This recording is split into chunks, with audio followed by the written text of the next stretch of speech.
Hi everyone, I'm Ali GREYMOND.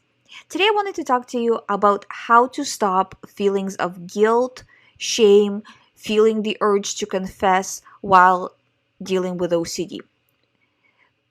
So, first you have to understand that the brain understands these thoughts as ones and zeros on a computer screen. How much does a computer understand what you are seeing on an emotional level? No, it just understands it as ones and zeros. It doesn't get what the picture is or what the website is or what the program is. Just understands it as ones and zeros. That's how your brain works as well. Specifically, that part of the brain.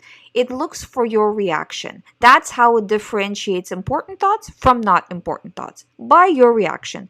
If you react to red balloon as scary, it will send you the feelings on autopilot in the future of fear attached to a red balloon.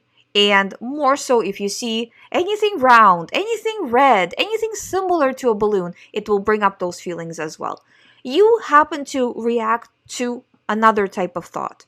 And it's been proven that people with OCD and people without OCD get the same thoughts. But people without OCD who are not in danger of developing OCD simply don't react to them. They just look at it as just a junk thought. Doesn't matter. Like spam, junk mail, doesn't matter. But people with OCD or who are about to develop OCD attribute it to themselves. Like, this means something. I'm getting this for some reason. No, you just got 70,000 thoughts a day. It's been proven people get around anywhere from, I think, 50,000 to 70,000 thoughts a day. Probably people with OCD are on the higher end of that, right? So out of 70,000 thoughts a day, some weird thought popped into your mind. So what? Again, people without OCD also get those thoughts, believe it or not. But you reacted, and that's why it got stuck. And now you feel guilty, ashamed that you're getting those thoughts. Also, your brain controls your physical sensations. So a lot of the times people will worry, well, on a physical level, I feel something. Well, what does that mean? And they start to feel guilty and ashamed of that.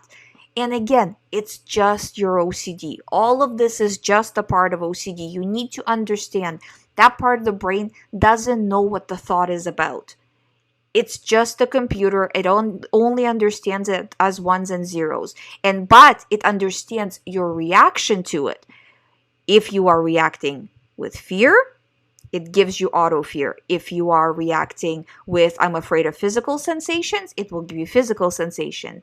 If you are reacting with guilt about the content, it will send you autopilot guilt, autopilot shame, autopilot need to confess. And the more you actually say, if you actually go, not everybody has the need to confess, by the way. So I don't want you to say, well, I don't have the need to confess, then that means something. It doesn't. Some people do, some people don't. I'm just kind of covering all kinds of situations, right? But if you do have this desire to confess, remember that this is just a compulsion. And next time you're going to want to confess more. Or even within this same thing that you're confessing or about to confess right now, it's going to jump to a new detail. Okay, you confessed it, but you forgot this one little detail. Maybe you need to confess again. And over and over and over again. You always have to remember that it's gonna just continue to snowball if you don't stop it right now. You need to stop this mechanism. And stopping the mechanism, meaning manually pressing stop. Right now, your brain is working on autopilot, automatically sending you the thoughts, expecting you to automatically react. So manually pressing stop and saying, okay, anything to do with this theme that's giving me shame, that's giving me guilt, that's making me confess, I'm not going to do this. I'm not going to react this way. I'm not going to do this. And when you refuse, when you put a stop to it and you refuse and you say, enough is enough, I'm not doing it, at first, it's going to try to send you even more to try to pull you back into it, but then it will start to subside and it will fully stop. So it's that process of constantly refusing that will stop these thoughts from coming in and stop guilt and shame from coming in. And again, this is when you can employ acceptance, accepting the thoughts as being there and just being autopilot thoughts that mean nothing. The more you accept them as just that, as just autopilot thoughts, the less intense they will start to become, and the less generally emotional attachment you will have to them.